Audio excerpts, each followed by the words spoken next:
Olá, sejam todos bem-vindos a mais uma videoaula do professor Danielson Cavalcante. Hoje abordaremos, dentro da disciplina de Formação Integral em Saúde, o histórico da saúde no Brasil antes da implantação do SUS. Então, diante de todo esse cenário, é importante você ter em mente que, em 1808, houve a chegada da família real portuguesa ao Brasil. E isso, de certa forma, vai ser um ponto decisivo para que a estrutura, o sistema de atenção à saúde, ele mude gradativamente. Então, é importante lembrar que, antes, como se dava essa atenção à saúde? Ela era realizada por meio de curandeiros ou pajés, que eram pessoas que constantemente eram procuradas para fazer uma reza, para ser feita uma benza, né? Você levar a pessoa para dar uma benzida, para de repente tirar aquela entidade, tirar aquele encosto sobrenatural que poderia estar agravando a condição de saúde daquela pessoa. E muitas vezes, nesses rituais, eram utilizados plantas ou simplesmente rezas, que por meio desses artifícios acreditava-se, depositava-se uma grande esperança para que essas pessoas se curassem. Com o passar do tempo, percebeu-se que, após a chegada da família real portuguesa, nós também tínhamos práticos, ou simplesmente conhecidos como médicos europeus, que já faziam visitas ao território brasileiro e já desenvolviam um certo grau de medicina, uma medicina holística, sem muito estudo avançado dentro da medicina, mas que na maioria dos casos, dependendo da situação clínica da pessoa, acabava contribuindo para a melhora daquele quadro. E depois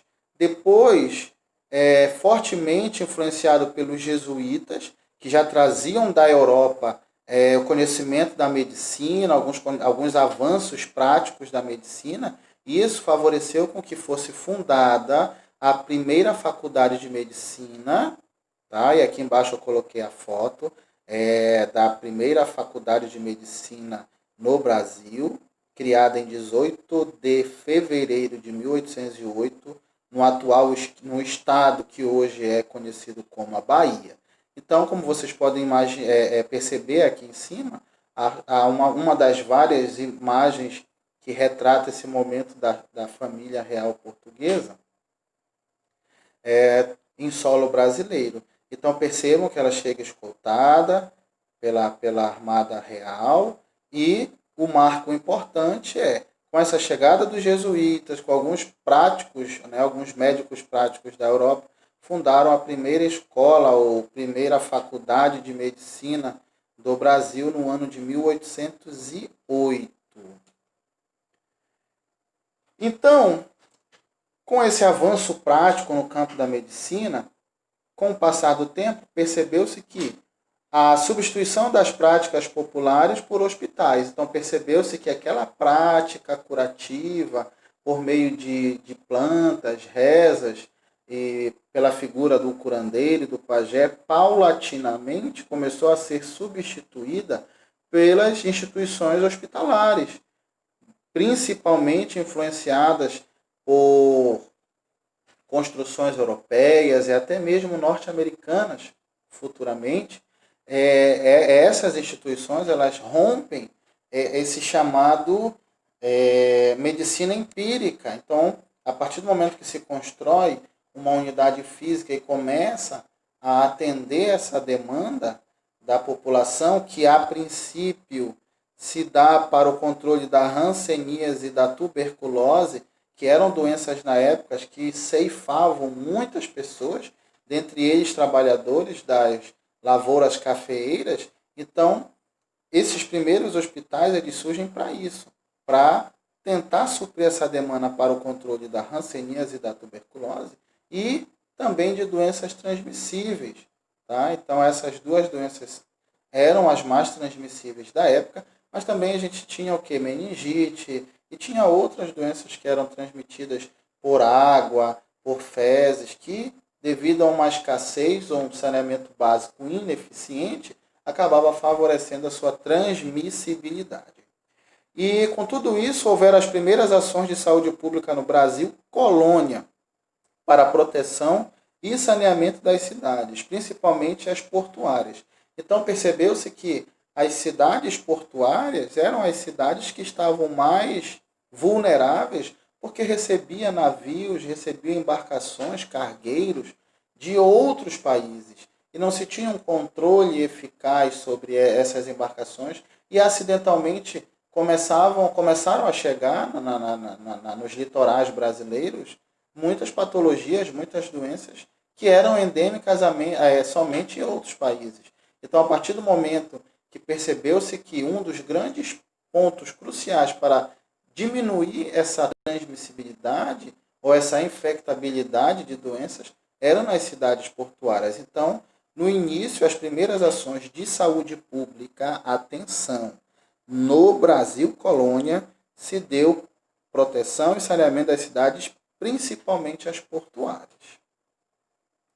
E com o tempo, logicamente, começou-se a preocupação da maior época, que era a saúde da cidade e a assistência do trabalhador, já que percebeu-se que grande parte dos trabalhadores, da massa trabalhadora, estava empenhado diretamente na lavoura do café, que na época do Brasil colônia era a atividade que mais gerava renda ou mais gerava lucro para os empresários da época. Então começou-se a se preocupar com esse trabalhador, certo? E com a saúde da cidade, porque não adianta a gente se preocupar com a saúde do trabalhador e esquecer também o ambiente, a cidade, o ambiente onde ele mora, que se não tiver também de uma certa forma, com condições favoráveis, essa pessoa vai adoecer. Então começou-se a partir dessa preocupação com a cidade. E percebeu-se que aquelas pessoas que começavam a apresentar alguns sintomas específicos de uma determinada doença, ela era posta em quarentena. Mas como é que funcionava essa quarentena? Era mais ou menos assim. Se nessa época você tinha condições de constituir por meios próprios um médico que fosse na tua casa e te propor um esquema terapêutico, você podia fazer ele normalmente na sua casa. Mas caso você não tivesse condições de realizar isso, você era isolado do convívio social e era internado em um hospital geral ou era internado em outro local distante, sem qualquer tratamento específico. Então percebam que nesse ponto aí a fragilidade do trabalhador ou da pessoa que não trabalhava, não tinha condições de pagar por uma assistência de saúde, era complicada. Em 1889, com a proclamação da República, priorizou-se a construção da autoridade estatal sobre o território.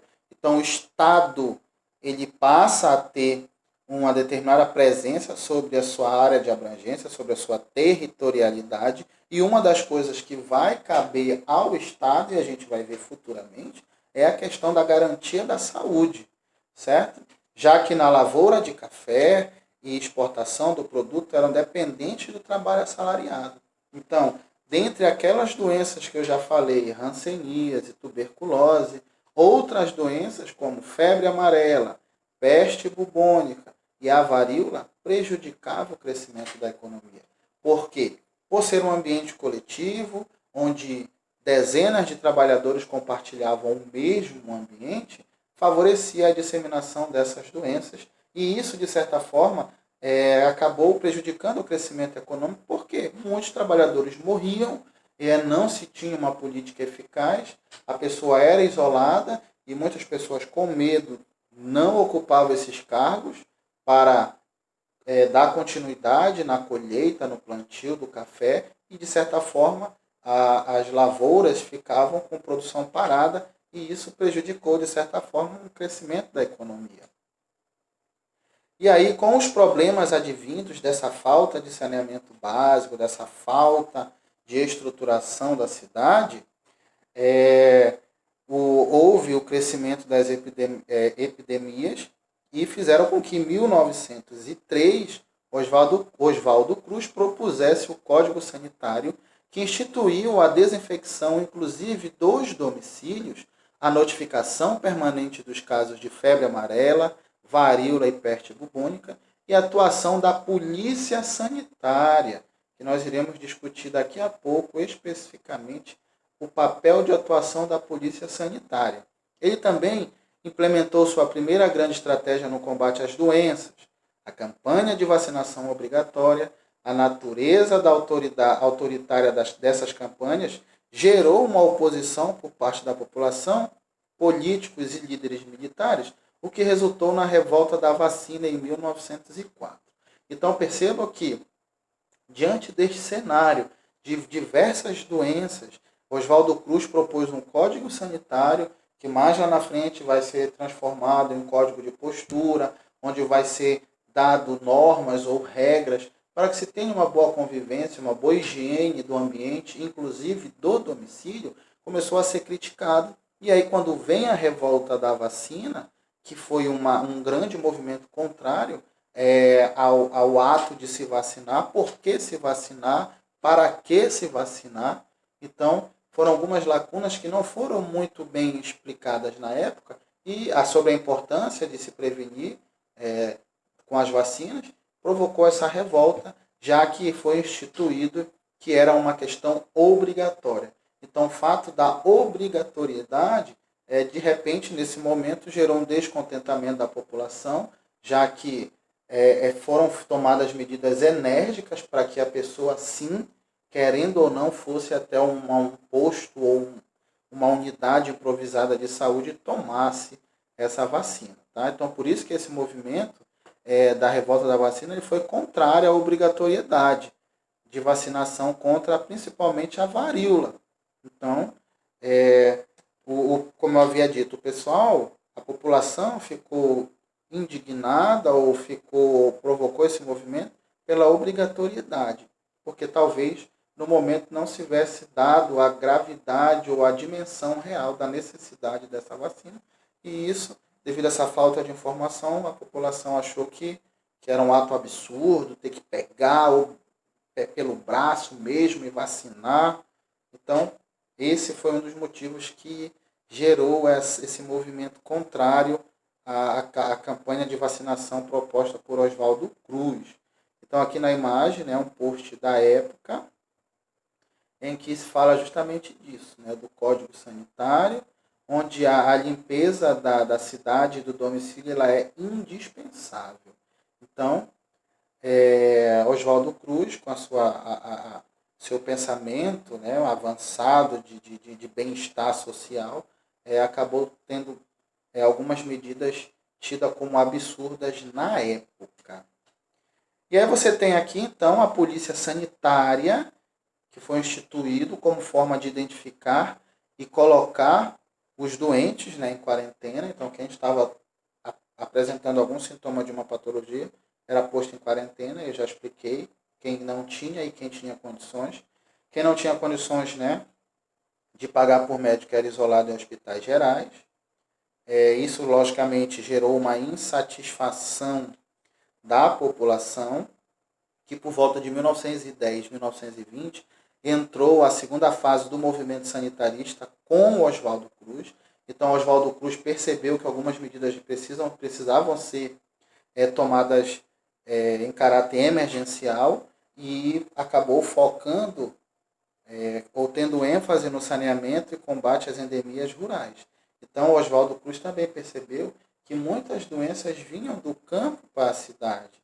Tá? E aí, com a chegada lá na frente, a gente vai ver da doença de Chagas, então ele percebeu que também precisava um controle de algumas pragas rurais, vamos dizer assim.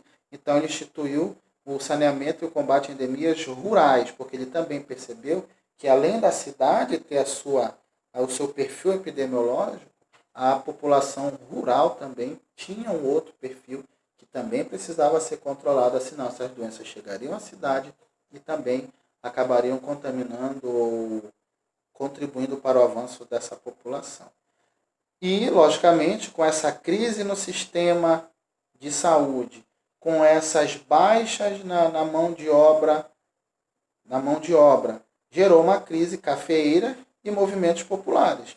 Então, em 1923, o Estado, né, a República do Brasil, constituiu as caixas de aposentadorias e pensões, cujo objetivo era a assistência médica para o trabalhador e sua família e restrito aos trabalhadores segurados. Ou seja, então, se a partir de 1923 você era um trabalhador, tá? Você tinha o direito a ter saúde juntamente com a sua família. E que para isso seria descontado daquilo que você trabalhasse uma pequena parcela para poder suprir as demandas do sistema de saúde local.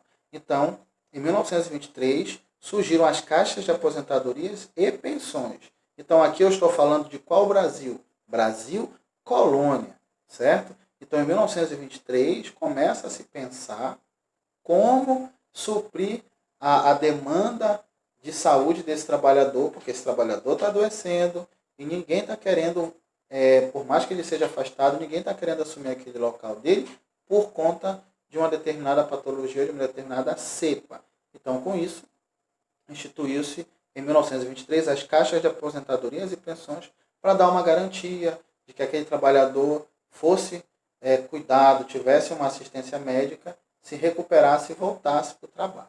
Então, a polícia sanitária ela surge dentro do contexto sanitário para ter esse controle de disseminação, de transmissibilidade de doenças, que hoje a gente sabe que é muito importante que haja dentro das cidades. E aqui eu coloquei para você observar como era mais ou menos uma lavoura de café. Então percebam que o contato era muito próximo, pessoas colhendo café, e isso facilitava a contaminação de doenças pelo ar, pelo contato, enfim. Na República Nova, que teve início em 1930, na era Vargas, ocorreu o fortalecimento da industrialização, e aí surgiram as políticas de proteção ao trabalhador e foi criado o Instituto de Aposentadoria e Pensão, pelo qual os trabalhadores urbanos passaram a ter a assistência médica que estava vinculada à categoria profissional. Então, cada profissional, já trabalhando direitinho, com uma determinada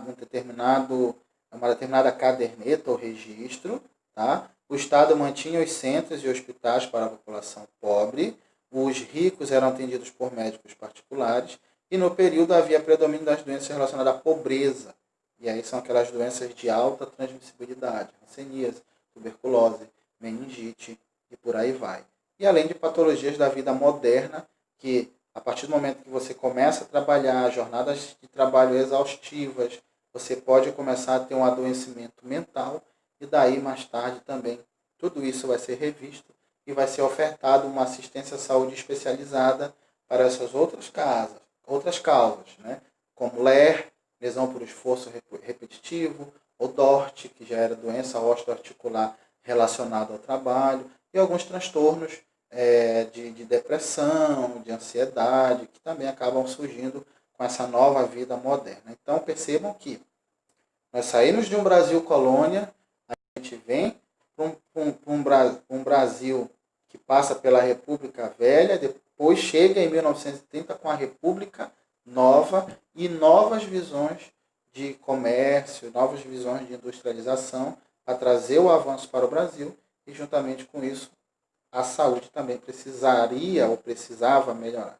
E aqui colocamos uma imagem de uma indústria têxtil, onde os trabalhadores estavam na linha de produção, produzindo os tecidos, e também estavam sujeitos a algum adoecimento psíquico em decorrência das jornadas de trabalho. E aí a gente chega em 1950, então devido a esse alto processo de industrialização, isso vai fazer com que haja o crescimento do sistema de saúde, porque esses profissionais estão cada vez mais se profissionalizando, se especializando em alguma área. Então a mão de obra está chegando de todos os lugares do Brasil e do mundo, e isso faz com que haja esse crescimento do sistema de saúde, a tentativa de suprir essa demanda. E aí grandes hospitais com tecnologias avançadas e recursos começam a ser construídos e fazer convênio com as empresas. Não é importante citar aqui que seria o plano de saúde da época. Não, eram convênios com essas empresas que eram responsáveis por essa industrialização do Brasil e oferecia-se uma espécie de parceria na tentativa de ofertar saúde e assistência aos familiares dos trabalhadores. Então, com o aumento da expectativa de vida e o aparecimento de doenças crônicas, nesse momento surge então um modelo que ficou muito conhecido na década de 50, que era o modelo hospitalocêntrico de saúde, onde as pessoas elas iam até o hospital com uma determinada doença para que naquele ambiente do hospital pudesse adquirir a cura. Então percebeu-se que nesse primeiro momento, com a aceleração do crescimento, o crescimento populacional, com a construção de hospitais, o modelo que predominava na época era o hospitalocêntrico, onde a pessoa só procurava o hospital em último caso, em última recurso para poder tratar uma condição de saúde que muitas vezes já era tarde e que a pessoa acabava morrendo. E aí, com o golpe de 1964, os militares assumem o poder e isso traz profundas mudanças no sistema de saúde, porque os militares começam a dar prioridade para outras coisas e não para a saúde. E aí, como eu estava falando, durante esse regime militar autoritário, houve pouco investimento na saúde, algumas moléstias infecto-contagiosas como tuberculose e malária e a doença de Chagas começa a aumentar, e até mesmo doenças que já eram tidas como erradicadas no Brasil também voltam. E aí você observa, essa aqui é uma imagem típica da época, a população em uma casa de saúde, em um hospital geral ou uma santa casa de misericórdia, tá? E aqui você tem uma foto típica do golpe militar, tá? Embora não esteja relacionada ao contexto hospitalar, mas ela retrata a manifestação, a tentativa de redemocratização do Brasil, que muitas vezes era reprimida na base da força. Então, durante esse período do regime militar, o Brasil foi recordista em acidentes de trabalho, porque não se tinha condutas, não se tinha um pensamento voltado para a prevenção de acidentes. Então, isso também foi muito decisivo, além de um surto de meningite que assolou a população e matou centenas de pessoas devido a não adotarem práticas práticas sanitárias básicas, como lavagem das mãos, higienização das mãos com álcool. Acho que nessa época, talvez devido à falta de informação, passou despercebido. E aí a atenção à saúde era dividida entre saúde pública, medicina preventiva e do trabalho, favorecendo o setor privado. Então, quando se falava em saúde pública, ok, na mão do Estado. Mas medicina preventiva e do trabalho começou a favorecer o setor privado. Por quê? Porque era o setor que detinha a especialidade, detinha a tecnologia. Então, de certa forma, o trabalhador era direcionado para essas áreas para poder ter algum atendimento especializado, enquanto que no setor público, na saúde pública, que era mantida pelo Estado, vamos dizer assim, não tinha muitas especialidades. Então, muitas patologias, às vezes, eram mal diagnosticadas ou mal tratadas por esquemas terapêuticos que não tinham relação com o quadro clínico. Mas era o que nós tínhamos na época, que é importante ressaltar. Nessa época também ficou conhecido como o fim do milagre econômico e em 1975 pode ser retratada pela presença de baixos salários, desemprego, com graves consequências sociais como o aumento da marginalidade, das favelas e da mortalidade infantil. Então, em 1975, essa mão de obra que vinha migrando e a população crescendo, e aí o mercado não começou a absorver toda essa mão de obra, e as pessoas começaram a ganhar a margem da sociedade, né, as porções periféricas dos grandes centros, e isso favoreceu o que hoje nós temos como favelas e outras nomenclaturas.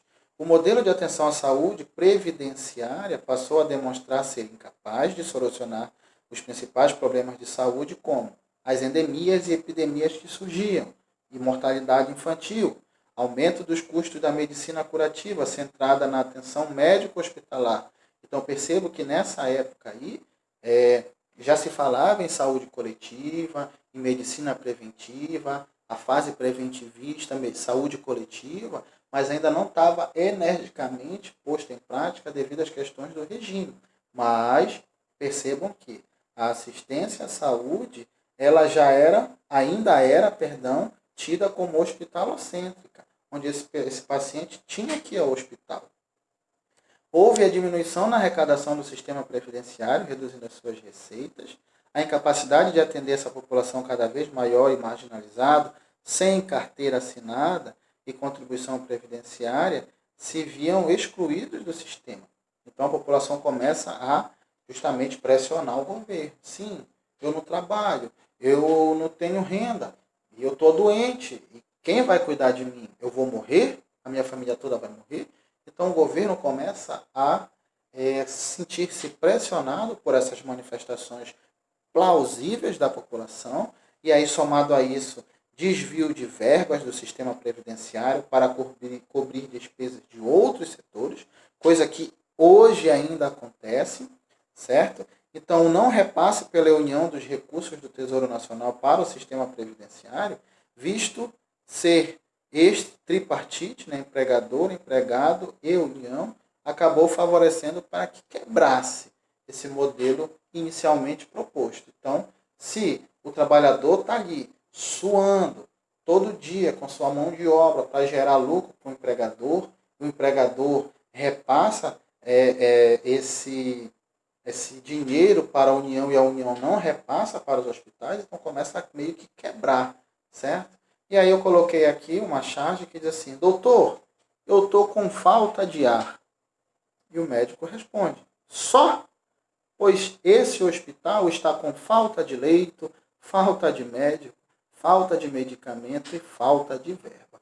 Então, na charge, eu coloquei aqui para você que ela retrata mais ou menos o princípio dessa crise lá em 1975, com esse boom do crescimento populacional, e que se a gente fizer uma analogia, uma comparação, infelizmente, são problemas atuais da qual vivenciamos. Assimile. Como era caracterizado o sistema de saúde no Brasil colônia, na República Velha e na Era Vargas? Então, Brasil colônia, a gente tem aí até antes de 1889, aí a partir do momento que se proclama a República, vira República Velha, porque a partir de 1930 é a República Nova. Então, você precisa ter esse feedback de quando é colônia. Então, colônia até 1888, né? A partir do momento que se proclama a República e vai até 1930, seria a República Velha, e de 1930 até 1964 seria a Era Vargas, e a partir de 1964, até 1985 a gente tem um governo militar. Então, como caracterizou o sistema nessa época? O que você acha? Então, nós temos aqui uma imagem que retrata como era essa família na época. Ok? Então, vamos ver. A assistência à saúde no Brasil era excludente, certo? Pois somente uma parcela da população tinha direito à assistência médica prestada pelo Instituto Nacional de Previdência Social, o INPS. E os serviços de saúde não conseguiu atender a restauração da população. Então, a gente vem aí de República Velha e Brasil Colônia, uma assistência de saúde excludente, onde só tinha saúde quem tinha condições de pagar. Quem não tinha era excluído do processo. Os intelectuais da área da saúde divulgaram estudos sobre a condição social e de saúde, com críticas contundentes à condução política do Estado brasileiro e reivindicavam mudanças efetivas na assistência à saúde. Instituições acadêmicas iniciaram o movimento sanitário que buscava reformular a lógica da assistência da saúde do Brasil.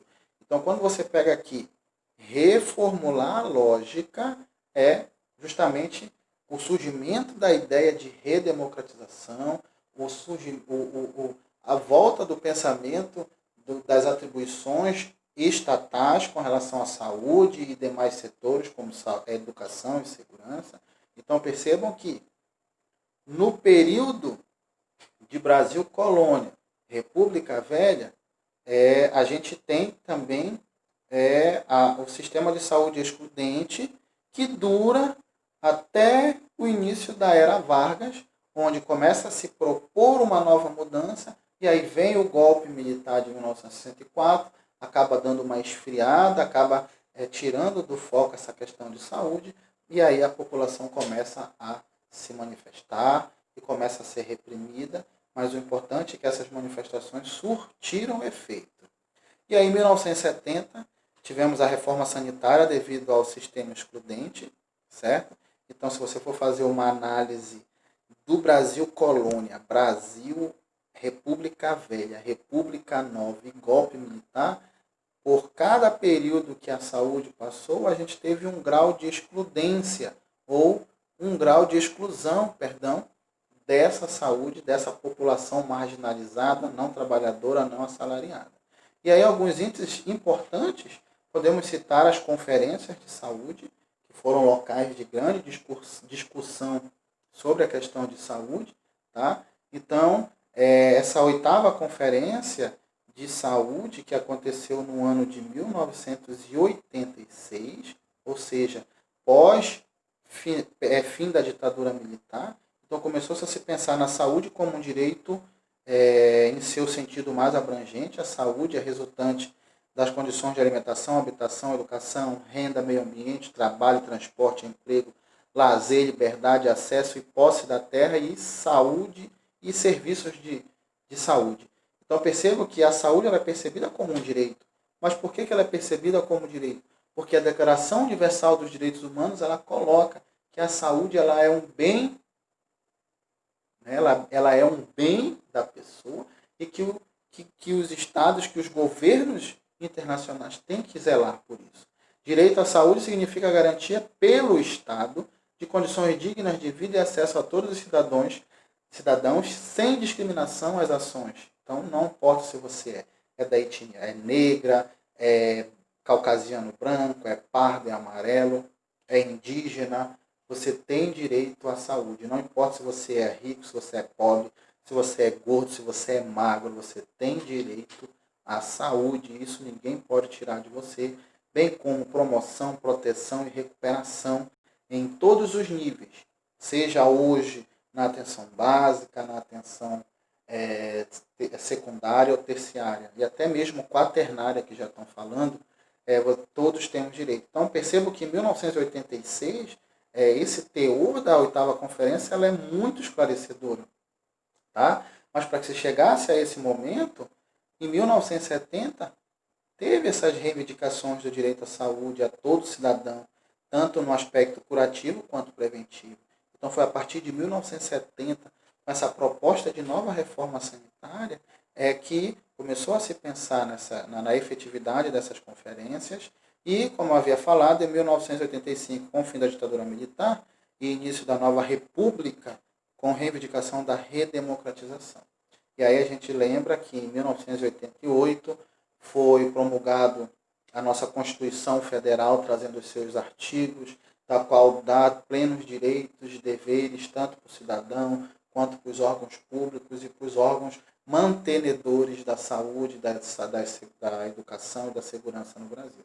Então nós tivemos, a partir de 1986, outras conferências que foram acontecendo, e aí o SUS começou a ser delineado, e aí em 1990, a partir da Lei 8080, que é a Lei Orgânica da Saúde, se estabelece o que é o Sistema Único de Saúde, se estabelece como serão essas diretrizes, quem vai garantir os serviços, quem vai garantir as assistências. Então, nesta aula, você ficou sabendo como se dava o modelo de assistência à saúde, desde o Brasil Colônia, República Velha, República Nova, tá? E Nova República, o início dela, principalmente com o fim da ditadura militar e a grande importância das conferências de saúde que foram acontecendo. Ok? Espero ter te esclarecido, espero que você tenha gostado da aula e até a próxima.